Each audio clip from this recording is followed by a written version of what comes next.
নমস্কার বন্ধুরা, সুস্মিতাস রান্নাঘরের আরও একটা নতুন রেসিপি দেখার জন্য সকলকে স্বাগত। আজ শেয়ার করব হেলদি একটা ডালিয়া রেসিপি। এটা খুবই স্বাস্থ্যকর এবং যারা ডায়েট মেনটেন করছো ওয়েট লসের জন্যও কিন্তু এটা ভীষণ উপকারী। তো চলো দেখে নিই কী করে করব এই দুর্দান্ত ডালিয়ার খিচুড়ি রেসিপিটি। আর এর জন্য প্রথমত ডালিয়া নিয়ে নিচ্ছি। তো এখানে আমি দেখো ছোট কাপ মেপে 1 কাপ মতো প্রথমে ডালিয়া নিলাম। মানে এখানে মোট আমি 2 কাপ মতো ডালিয়া নিচ্ছি। তোমরা এই মাপটা নিজেদের পছন্দ মতোই নেবে, যে কোনো কাপ বাটি মেজারমেন্ট কাপ মেপেও কিন্তু নিতে পারো। তো প্রথমত আমি 2 কাপ মতো ডালিয়া নিলাম। আর এইবার এই ডালিয়াটাকে বেশ ভালো মতো করে ধুয়ে নিতে হবে। তো একদম প্রথমত ডালিয়াটাকে কষলে 2 থেকে 3 বার জল পাল্টে এটাকে আমি প্রথমে ধুয়ে নেব। তো দেখতেই পাচ্ছ জলের কালারটা কেমন হয়েছে। 2 থেকে 3 বার বেশ ভালোভাবে কষলে ধুয়ে নেওয়ার পরে তারপর এটাকে আবার ফ্রেশ জল দিয়ে এটাকে ভিজিয়ে মানে কিছুক্ষণের জন্য ঢাকা দিয়ে রাখতে হবে। 10-15 মিনিট রাখলেই হবে, খুব বেশি রাখার দরকার নেই। 10 থেকে 15 মিনিট আমি এভাবে এটাকে ভিজতে দিলাম। আর এবার যেটা লাগবে সেটা হচ্ছে আমার মুগ ডাল। আমি এটা নিরামিষ ডালিয়া করছি খিচুড়ি, তো সেই জন্য মুগ ডাল ব্যবহার করছি। এখানে আমি যেহেতু 2 কাপ মতো ডালিয়া নিয়েছি সেই জন্য মুগ ডাল কিন্তু আমি 1 কাপ মতো নিলাম। ফুল একদম ভরে নিয়েছি 1 কাপ মতো। এবার এই মুগ ডালটাকে যেটা করতে হবে সেটা শুকনো খোলাতে একটু ভেজে নেব। আর যখন ভাজবে তখন গ্যাসের ফ্লেমটা একদম লো টু মিডিয়ামে রাখতে হবে, যেন খুব বেশি ভাজা না হয়ে যায়। সেক্ষেত্রে কিন্তু খিচুড়ির ফ্লেভারটা অন্যরকম হয়ে যায়। হালকা যখন এরকম কালারটা চেঞ্জ হবে, একটু লালচে ভাব আসবে হালকা, তখনই কিন্তু এটাকে নামিয়ে নিতে হবে। এবার এটা নামিয়ে আমি ধুয়ে নিচ্ছি। তবে এই মুগ ডালটা ধোয়ার কথা বলি, মুগ ডাল কিন্তু খুব বেশিক্ষণ ধরে কষলে জল পাল্টে বারবার ধুতে যেও না। এটা জাস্ট একবার জল দিয়ে আলতো করে জাস্ট একটু নেড়েচেড়ে ধুতে হবে। বারবার কিন্তু ধুলে যে মুগ ডালের ফ্লেভারটা সেটা কিন্তু চলে যাবে। এবার এই মুগ ডালটা আমি প্রেশার কুকারে রেখে দিলাম। আর এদিকে দেখো যে ডালিয়াটা ভিজিয়ে রেখেছি, এই ডালিয়াটা কিন্তু দেখো ফুলে কিন্তু অনেকটাই হয়েছে। এটা যতক্ষণ রাখবে ততটাই কিন্তু ফুলবে, একদম নরম হয়ে যাবে। তো খুব বেশিক্ষণ রাখার দরকার নেই। তো আমি এখানে 15 মিনিট মতোই রেখেছিলাম।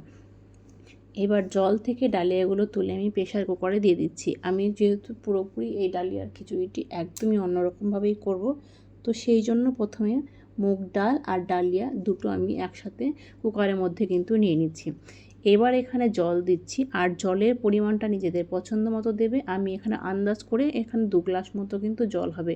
যেহেতু ডালিয়া 2 কাপ মতো 1 কাপ মতো হচ্ছে ডাল আছে, সেই জন্য জলের পরিমাণটা একটু বেশি দিলাম। দিয়ে কোনো কিছু দেওয়ার দরকার নেই। এটাকে বন্ধ করে একদম পুরো সঙ্গে কিন্তু চলো গ্যাসটা অন করে এখানে বসিয়ে দিচ্ছি। প্রথমে হাই ফ্লেমে একটা সিটি দেবো, সিটি দিলেই সঙ্গে এটা কমিয়ে দেবো। কমিয়ে দিয়ে জাস্ট একটা কি দুটো দিয়ে বন্ধ করে দেবো, কিংবা হাই ফ্লেমে 2-3টে সিটি দিয়ে বন্ধ করে দিলেই হবে। ওটা যতক্ষণ না ডালিয়াটা সেদ্ধ হচ্ছে, এদিকে আমি কড়াই বসিয়ে দিয়েছি।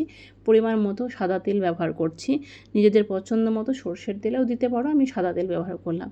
একটা তেজপাতা ছিঁড়ে দিলাম, 2টো শুকনো লঙ্কা, গোটা গরম মশলা আর গোটা জিরে।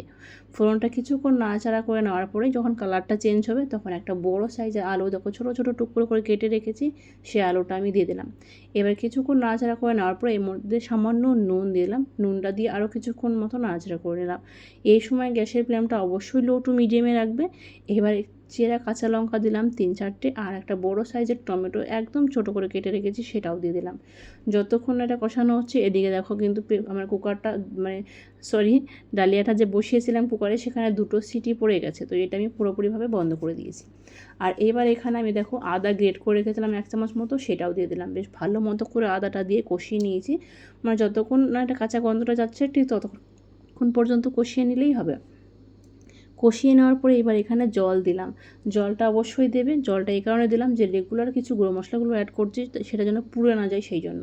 তো 1/2 চামচ হলুদ গুঁড়ো, 1/2 চামচ কালার জন্য কাশ্মীরি লঙ্কা গুঁড়ো, 1/2 চামচ ধনে গুঁড়ো, 1/2 চামচ জিরে গুঁড়ো, এই গুঁড়ো মশলাগুলো কিন্তু আমি দিলাম। দিয়ে বেশ ভালো মতো মিশিয়ে নিয়ে এবার ঢাকা চাপা দিয়ে এটাকে কষিয়ে নেব জাস্ট 1 থেকে 2 মিনিট, খুব বেশিক্ষণ নয়। আর সেটাকে কিন্তু লো ফ্লেমে কষাতে হবে। তো 1-2 মিনিট কষানোর পরে যখন দেখবে পুরোপুরি তেলটা ছেড়ে দিয়েছে মশলা থেকে, তখনই মানে বোঝা যাবে যে মশলাটা কিন্তু পুরোপুরি কষানো একদম কমপ্লিট হয়ে গেছে। তো এটা আমি কিছুক্ষণের জন্য এভাবে রেখে দিচ্ছি। এবার চলো দেখো প্রেশারটাও বেরিয়ে গেছে। আমি হাই ফ্লেমে 3টে সিটি দিয়েছিলাম, 3টে সিটি দিয়ে এটাকে বন্ধ করে রেখেছিলাম। এদিকে দেখো ডালিয়াগুলোও কিন্তু ওই রকমই রয়েছে। আর মুগ ডালটা তোমরা হয়তো অবশ্যই বুঝতে পারছো যে মুগ ডালটা সেদ্ধ হয়েছে কিন্তু গোটা ভাব রয়েছে, কেন কি অতিরিক্ত আমি সিটি দিইনি। এবার ডাইরেক্ট এখানে ডালিয়ার যে সেদ্ধ করে রাখলাম এটা পুরোপুরি এই মশলার মধ্যে ডালিয়াটা আমি ঢেলে দিলাম। ঢেলে দেওয়ার পরে এবার গ্যাসের ফ্লেমটা আমি হাই করছি না, মিডিয়ামে করে দিয়েছি। আর বেশ ভালো মতো মশলার সাথে ডালিয়াটা মিশিয়ে নিতে হবে। তো কালারটা দেখো দুর্দান্ত এসছে। বেশ ভালো মতো মিশিয়ে নেব। মিশিয়ে নেওয়ার পরে এবার গ্যাসের ফ্লেমটা একটু হালকা করে কিন্তু হাই টু মিডিয়ামে করে রাখবো, একটু হাই করে দেবো। দেওয়ার পরে এবার যেটা করতে হবে, স্বাদ মতো নুন, আর যেটা দেবো অবশ্যই হাফ চামচ মতো চিনিটা অবশ্যই দেবে, টেস্টটা কিন্তু খুব ভালো আসে। আবারও বেশ ভালো মতো মিশিয়ে নেব। গ্যাসের ফ্লেমটা কিন্তু এখন বাড়ানোই আছে। বেশ এইবার যেটা দিচ্ছি সেটা সামান্য গরম মশলার গুঁড়ো আর হাফ চামচ মতো ঘি, নিজেদের পছন্দ মতো দেবে।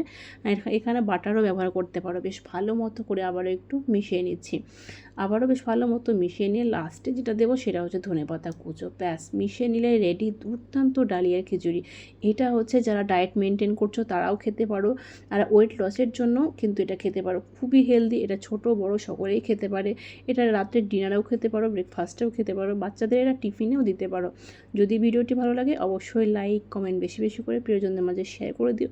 আর যদি এই চ্যানেলে নতুন বন্ধু হয়ে থাকো তাহলে চ্যানেলটিকে অবশ্যই সাবস্ক্রাইব করে দিয়ে পাশে থেকো। আজকের মতো এই পর্যন্তই। পরের দিন নেক্সট কোনো নতুন রেসিপির সাথে দেখা হবে।